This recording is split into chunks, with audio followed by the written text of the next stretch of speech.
Siupo po ang lahat. Magandang gabi po sa inyong lahat. Isa sa 10 kautusan ng Diyos ay ang Keep Holy the Sabbath Day. Ang salitang Sabbath ay nagmula po sa Hebreyong salita na Shabbat. Shabbat. Na ang ibig sabihin ay to rest or to cease. To cease meaning to stop. Hinto.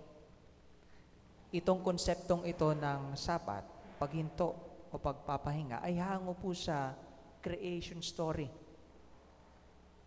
Na kung saan, pagkatapos nilikha ang Diyos, ng Diyos ang mundo, siya'y nagpahinga. Siya'y nagpahinga.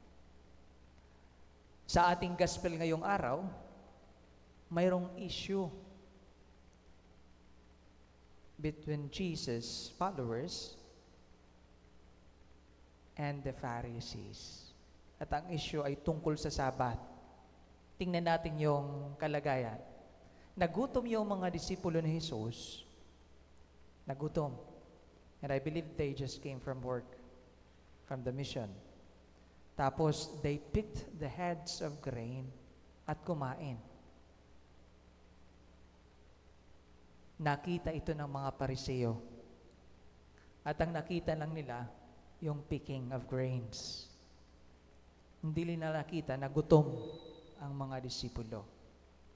Alam nyo, during Jesus' time, ang mga Pariseo po, sila po yung nagdedetalye o nagde-define sa mga kautusan.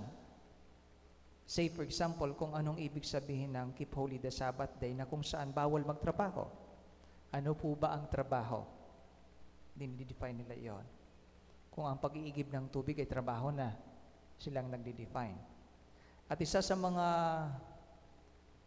kasali sa definition ay ang picking of grains, bawal during Sabbath. Alam nyo itong kautusang ito, mayroon pong 39 na commentaries ang mga Pariseo. Isang simpleng kautusan na na dinitalye nila into 39. Into 39. So yung problema ay gutom sila.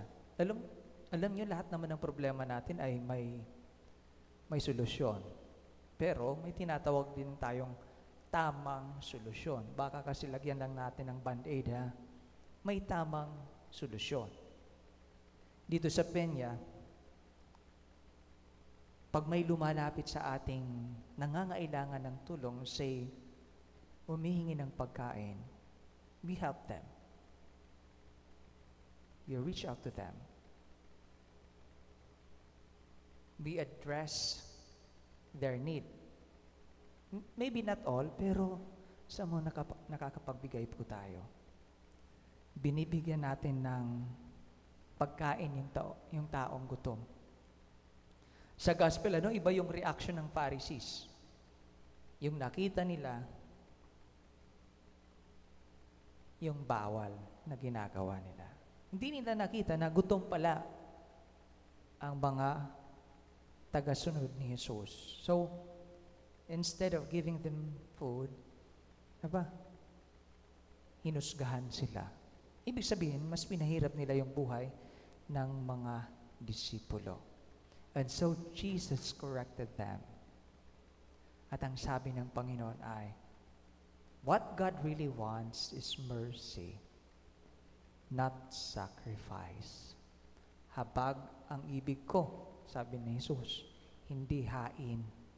Habag ang ibig ko, hindi hain. Once again, every problem has a solution. At sana lahat ng problema natin, bigyan palagi natin ng tamang solusyon. Hindi lang husgahan natin. Pag may problema, tulungan. At yung ibigay na solusyon ay yung tamang solusyon palagi.